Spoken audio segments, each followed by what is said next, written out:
I thought I had to hide who I was until my husband's son asked me a question that made me cry. They say kids ask the darndest things, but nothing prepared me for when a 10-year-old cracked the mask I'd spent decades perfecting. One question. 7 words. And just like that, my entire world shattered and began again. I hadn't meant to fall in love again, not after everything I'd left behind in New York. I was supposed to be invisible, a ghost living in the quieter parts of Oregon, blending in, keeping my head down, surviving. But then came Michael. Sweet, strong, wonderfully naive Michael with his clumsy laugh and his son, Caleb. Michael didn't know I was trans when we met. It wasn't that I lied, I just didn't tell the whole truth. I hadn't had to in years. I passed, I looked the part, I lived the part. And honestly, I was so tired of being defined by that one fact about me. Tired of being either a symbol or a scandal. So I let myself believe that maybe, just maybe, this time I could just be. Michael and I got married in late spring. It was a small ceremony under the pine trees behind his sister's house. Caleb was the ring bearer, and I remember thinking as I held Michael's hands that I might actually get away with it. With being happy. But happiness, I've learned, is not something you sneak by. It demands your whole self. It started with small things. Caleb's questions. Why do you never talk about when you were little? Why don't you have pictures from before? Why does Dad say I shouldn't ask you about your family? He was a smart kid. Too smart. And I loved him for it. He wasn't mine by blood, but I felt fiercely protective over him in ways I hadn't expected. I knew what it meant to grow up confused by the people around you, to sense something was being hidden and not know why. And still, I kept lying. Because how do you explain that you used to be someone else? That once upon a time, your name wasn't Evelyn. That the little girl Caleb sees now didn't always exist, or at least, wasn't always visible. I was making mac and cheese the night it happened. Caleb was at the kitchen table drawing a superhero with long blue hair and a cape made of fire. He looked up at me and tilted his head. Evelyn, he said slowly, were you ever a boy? I froze. The spoon slipped from my hand, clattered against the pot. The bubbling cheese hissed. My throat went dry. What? I whispered, even though I'd heard him perfectly. He said it again. No judgment. No fear. Just curiosity, raw and open. Were you ever a boy? It felt like the floor split open beneath me. I stood there, paralyzed, my mind racing through every worst-case scenario, Michael storming in, divorce papers, custody battles, the headlines, the hate. The life I'd built, crumbling. But then I looked at him. Really looked. Caleb didn't flinch. He didn't seem disgusted. He wasn't running away. He was waiting. So I knelt down beside him and took a breath that tasted like fire. Yes, I said. I was.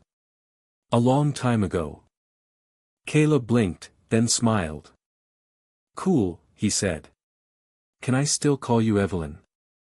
I felt something inside me break. Not painfully. Like a dam giving way. And suddenly I was crying messy, gasping sobs I couldn't control. Caleb looked alarmed. Did I do something wrong? No, baby, I choked out, pulling him into a hug. You did something very right. That night, I told Michael everything. Every piece I'd hidden, not just from him, but from myself. He didn't yell. He didn't walk away. He held my hand and cried with me. I wish you'd told me, he said. I was afraid, I replied. I didn't know if you'd still want me. He looked at me like I'd just told him the sky was purple. Evelyn. I married you. All of you. But it wasn't over. Not even close. We still had to tell family. Face the town.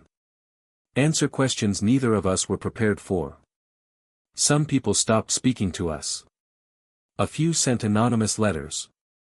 But others more than I expected showed up with casseroles and hugs and quiet, steady love. And Caleb? He started correcting people at school. Her name is Evelyn. She's my stepmom and she's awesome. One time he punched a kid who said something cruel. We had a long talk about that, but I couldn't help being a little proud. There's so much more to tell about the time my birth certificate arrived with the wrong gender again and how Caleb helped me write a letter to the state. Or the day Michael's parents visited and called me by my old name by mistake and Caleb very seriously made them a "Respect Evelyn" sign for their guest room door. But this story isn't really about those things. It's about the question that cracked everything open. It's about a boy who saw me. And it's about finally, being seen. Michael and I spent the rest of that week unraveling the past together. We sat on the porch each night with cheap wine and heavy hearts, sometimes talking until the sky turned pale with dawn. I told him everything: my childhood in Ohio, the first time I wore a dress in secret, the pain of hiding in my own skin for decades, the rejection from my family, the surgeries, the loneliness, and the strength it took to begin again as Evelyn. Michael listened. Not with pity, not with panic, but with a kind of reverent stillness, like he was holding something sacred. I hate that I didn't know sooner, he said on the third night, his thumb brushing a tear from my cheek. But I'm glad I know now. You're braver than anyone I've ever met. His words settled into me like sunlight after a storm. And yet, the fear hadn't entirely vanished. Because the world outside wasn't as gentle. The first real test came when Caleb told his best friend's mom that, my stepmom used to be a boy but now she's a girl and really nice. Kids are blunt, and sometimes that's a gift. But adults wrap their cruelty in concern. She called Michael at work. Left a voicemail that started with, "I'm not trying to be hateful," and spiraled into how she wasn't sure Caleb should be spending so much time around other children now. Michael played the message twice, then deleted it without a word. When I asked what we should do, he said simply, "Nothing. People like that don't deserve our energy." But the rumors spread anyway. Whispers at the grocery store. A couple in our neighborhood abruptly pulled their son from a birthday party we hosted. One evening, someone scrawled "pervert" in red chalk on our driveway. Caleb saw it before we did. "Is that about you?" he asked, staring at the messy letters. I couldn't speak. But Michael answered for me, calmly and clearly. "Yes. And it's wrong. Evelyn's not a pervert. She's just different. And that's okay." Caleb nodded. Then picked up a piece of blue chalk and, right next to the word, wrote in big, careful letters, "Evelyn is my hero." I cried again. It was becoming a theme. Still, the tension didn't go away. Every time I walked into town, I felt eyes on me. Not all were cruel, some were just confused, unsure of where to look, how to act. I could feel the question in their gaze: is that her? Is she? That unspoken scrutiny weighed on me heavier than any slur. I considered quitting my job. I was a librarian at the local elementary school, a role I adored. Books had always been my first refuge, the place I went when the world made no sense. But I started noticing the quiet shift: fewer parents waving at drop-off, more guarded expressions from the PTA. It all came to a head at the annual readathon assembly.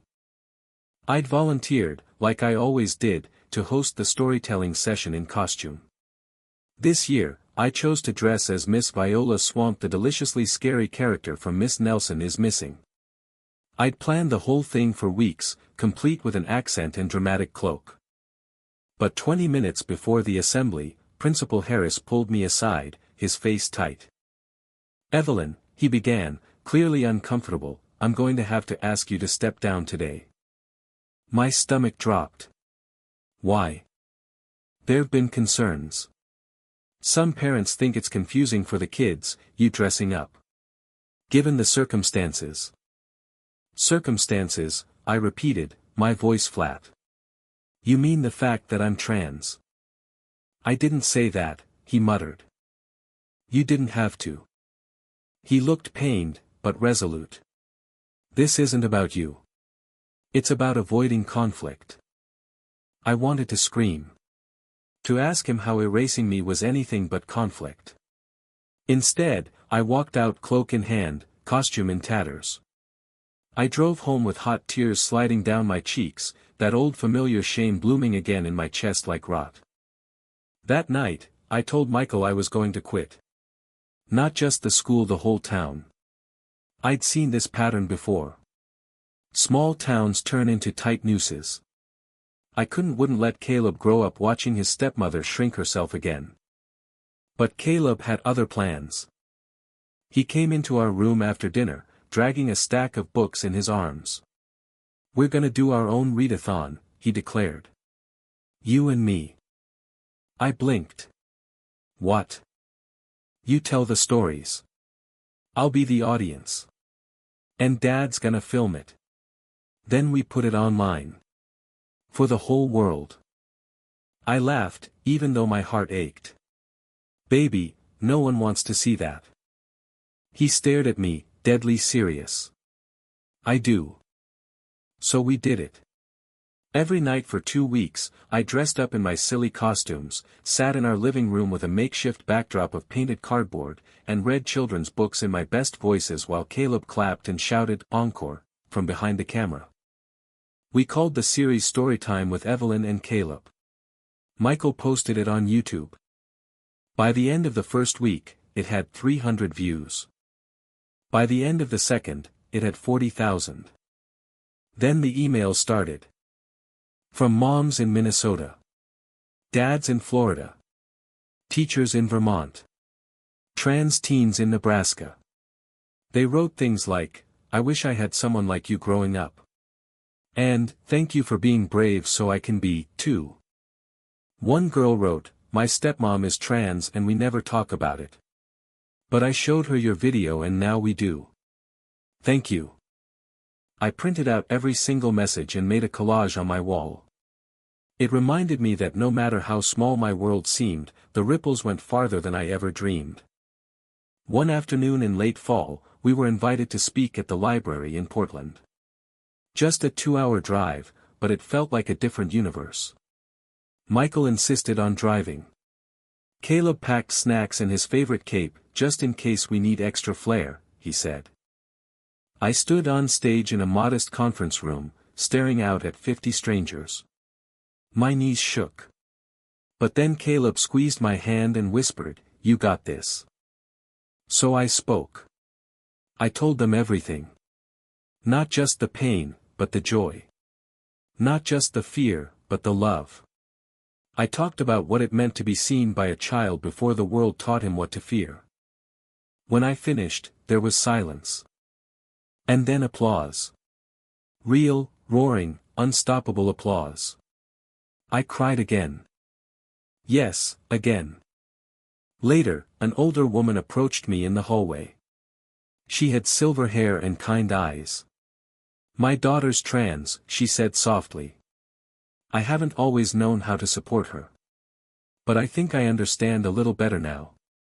We hugged. I held on a little longer than I should have.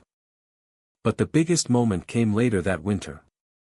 It was Caleb's school play The Velveteen Rabbit. He'd been cast as the skin horse, the wise old toy who teaches the rabbit what it means to be real. I was terrified. Not for him, he was born for the stage, but for me. This would be the first time I'd be in the same room with the entire school, all the whispering parents, all the stares. I nearly backed out. But Caleb begged. "Please, Evelyn. I want you there. Right in the front row." So I went. I sat in that auditorium with my back straight and my chin high, heart pounding.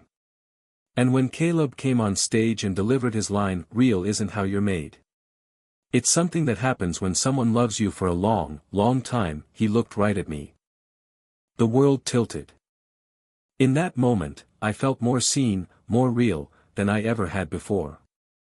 After the show, as the other parents mingled and congratulated their kids, one mom approached me, the same one who'd called Michael all those months ago.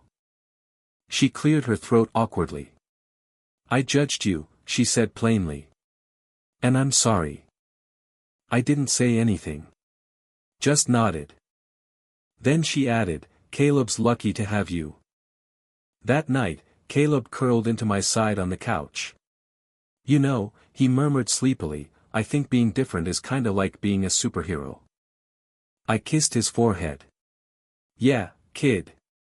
I think you might be right." By spring, things had changed. Not in any grand, cinematic way. There were no newspaper articles, no trophies for bravery. But there were smaller victories. And sometimes, the smallest ones mattered most. Like the day I walked into the grocery store and the cashier, a teenage girl who once avoided eye contact with me, smiled and said, "Hey, I liked your last storytime video. My little brother made me watch it 3 times." Or when Principal Harris called to apologize. "I mishandled it," he admitted over the phone. "I let fear of conflict guide my choices instead of supporting someone who's given so much to our school. I'd like to invite you back if you're willing." I hesitated. But Caleb, standing beside me with a hopeful grin, whispered, "Come on, Miss Viola Swamp." So I returned. This time, not just as a librarian in costume, but as Evelyn, fully, openly, finally. We decided to hold a special spring reading event. Michael helped set up the decorations, Caleb ran tech, and the kids brought their parents, their grandparents, even their neighbors. I read Julian is a Mermaid first, then read A Crayon Story, and finally introducing Teddy, all stories that celebrated identity, transformation, and love. Afterward, a little girl came up and tugged on my sleeve. She couldn't have been more than 7. She looked up at me and said, "You look like a fairy godmother." I laughed. "That's the nicest thing anyone's ever said to me." She nodded solemnly. "You're magic." It struck me then how much power there is in just being. Not preaching. Not defending. Just existing out loud. That summer, our YouTube channel crossed 100,000 subscribers. We never intended for it to go viral. We were just a woman, a boy, and a stack of children's books.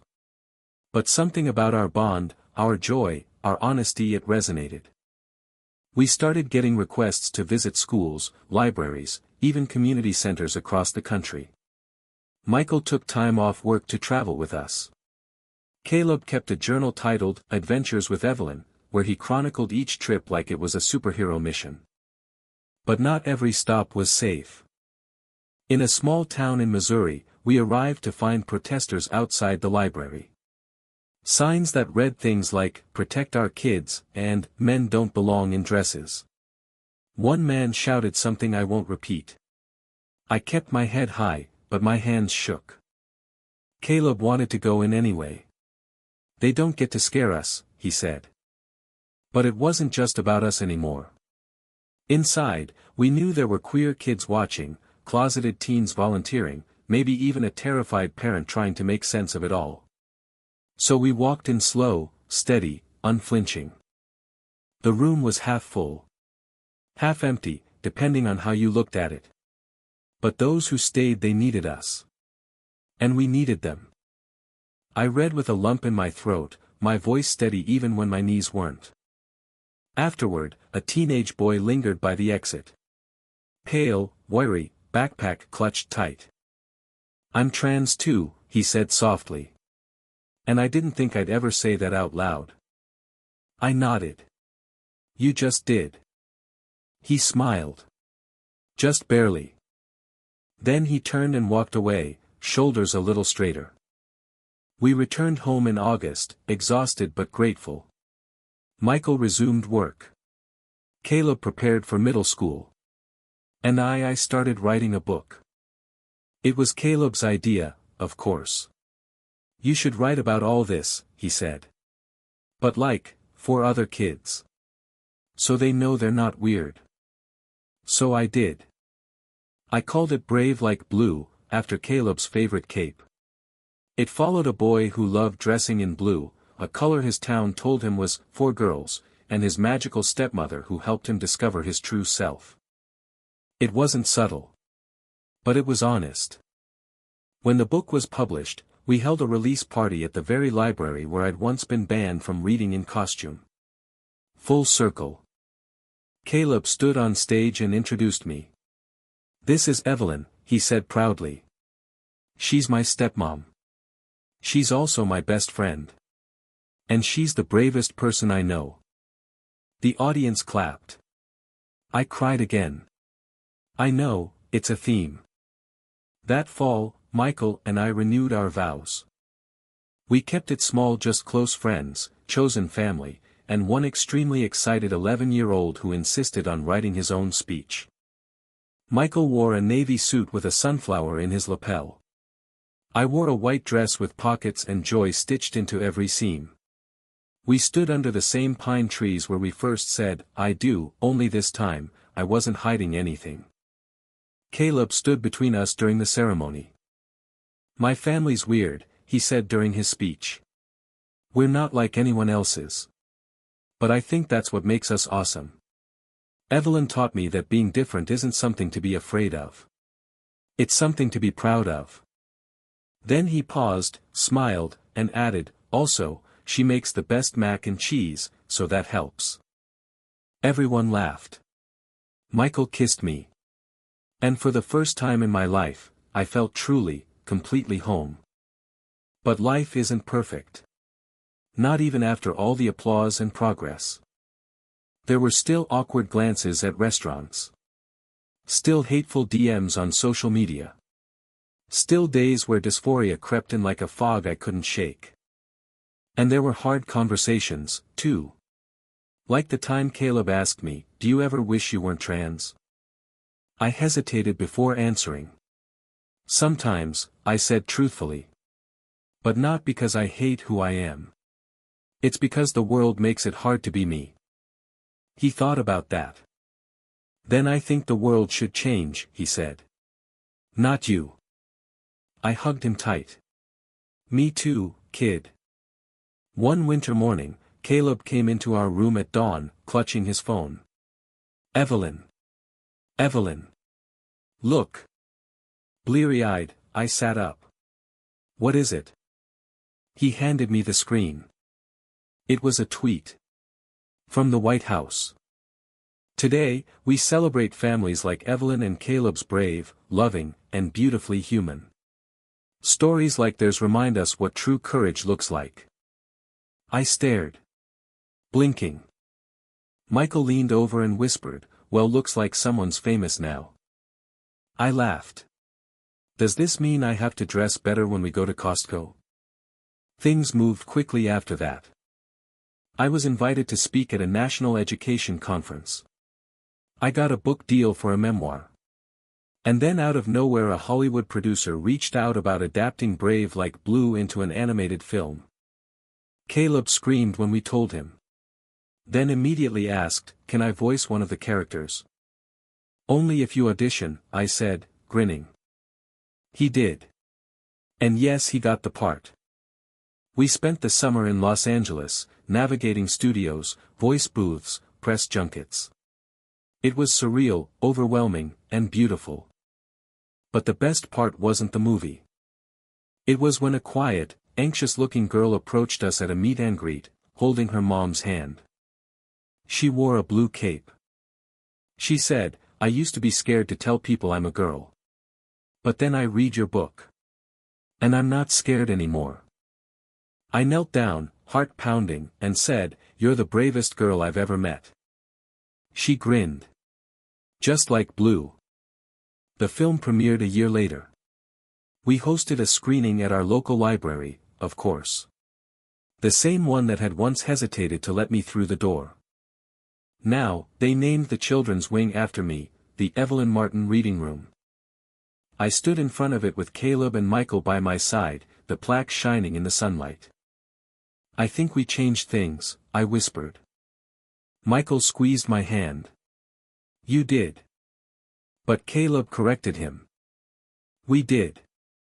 And I realized he was right. None of this had happened because I stood alone. It happened because a 10-year-old boy asked me a question I'd been too scared to ask myself. It happened because love is louder than hate. Because truth when spoken echoes. And because sometimes, being seen by one person is all it takes to stop hiding from the whole world. Time, as it does, marched forward. Caleb entered high school. He got taller, his voice deeper, his humor sharper. He joined the debate team, started writing opinion pieces for the school paper, and developed an obsession with indie films that Michael and I only half understood. We weren't the same family anymore, we were better. Wiser. Battle-worn in the way only families who've endured the eyes of the world can be. And with every new headline, every controversy in the news, our names resurfaced. Sometimes, it was terrifying. Like when our YouTube channel was targeted by an online hate group that doxed our address. We had to call the police. Install cameras. Talk Caleb through the difference between being brave and being reckless. And sometimes, it was overwhelming in a good way. Like when Caleb won a national essay contest with his piece titled, "The Woman Who Taught Me What Real Means." In it, he wrote, "Evelyn is not just my stepmother.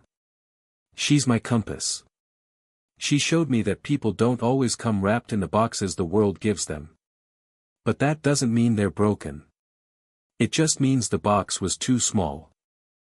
I read it sobbing at the kitchen table, Michael standing behind me, his hands on my shoulders.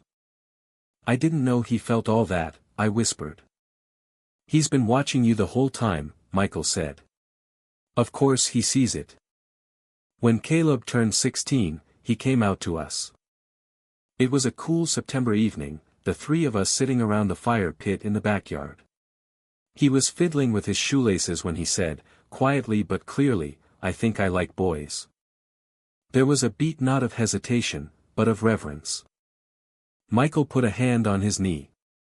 "Thank you for telling us." I looked at him, 1,000 emotions rushing through me at once. "Do you want to talk about it?" He shrugged. "Not really. I just didn't want to lie. I figured you, of all people, would get that." I laughed softly. "Yeah, kid. I get it." Then, with a small smile, "Proud of you." He nodded. "Proud of you, too." Later that night, I found a crumpled note in the trash in his room. It had been written and rewritten, lines crossed out, smudges of erased pencil marks still visible. The last version read, "Dear Evelyn, I think I might be gay. If that's not okay, I'll understand. But I really, really hope it is." I tucked the note into a keepsake box, right next to the first letter I ever wrote to myself when I began my transition. We were mirrors of one another, he and I not the same, but familiar. A thread running through our lives, the ache of honesty, the fear of rejection, the overwhelming relief when acceptance comes. One winter, the school invited me to be a guest speaker for Diversity Week. I hesitated at first. Not because I was afraid of what to say but because Caleb would be in the audience, and I didn't want him to feel exposed. But when I told him, he just shrugged. "It'll be cool. Everyone already knows you're my mom." That word. Mom. He'd never used it before. I didn't ask him to repeat it. I didn't make it a moment. But inside, something bloomed quiet and strong. The day of the speech, the auditorium was packed. I stood in front of a sea of teenagers, skeptical, restless, some curious, some probably just hoping to get out of class. I told them the truth. Not just my gender story, but my love story. My motherhood story. My fight for visibility and safety and the right to exist without apology. And then I said something I hadn't planned. I used to think the bravest thing I'd ever done was transitioning. But it wasn't. The bravest thing I ever did was choosing to love a child fully, fiercely while knowing he might someday reject me. But he didn't. He called me Mom. And I'll never be the same. When I stepped down, the applause was polite, reserved. Teenagers aren't quick to show emotion. But the next day, 3 students came to the library asking if they could talk.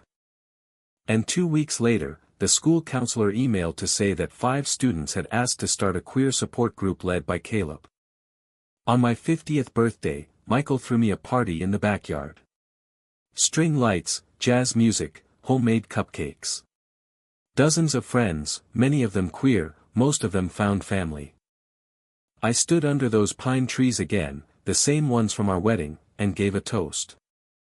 50 years ago, I said, I was born into a life that didn't fit me. 30 years ago, I almost ended that life. 20 years ago, I began again. And 10 years ago I met the 2 people who made it worth everything. I raised my glass toward Caleb and Michael. Thank you for seeing me. For loving me. For giving me the only title I never dared hope for, Mom. Caleb clinked his glass back, pretending not to cry. Michael didn't bother pretending. I get letters now from people around the world. A mother in Alabama, I showed your videos to my pastor. He changed his sermon. A trans girl in Brazil, when I want to disappear, I watch you read, Julian is a mermaid, and I remember I'm not alone. A stepmother in Germany, I didn't think my stepdaughter would ever accept me. But now we read your story together. Sometimes, the weight of their words is so much, I have to step away. Sit quietly. Let myself feel all of it, the grief, the gratitude, the quiet revolution of survival. Because that's what this has always been. Not a spectacle. Not a trend. Not a viral moment. But survival. And then thriving. Years later, long after Caleb moved to college and Michael retired early to spend more time writing short stories, I sat in the living room rereading the scrapbook Caleb made me as a surprise before he left. It was titled, The Story of Evelyn.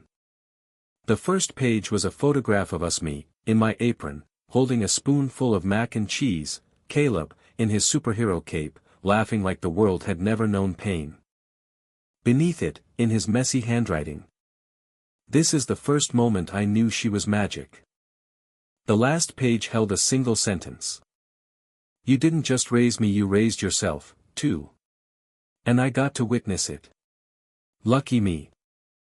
I closed the book, pressed it to my chest, and wept the kind of tears you don't get often, the kind that are soft, deep, and carry both sorrow and joy.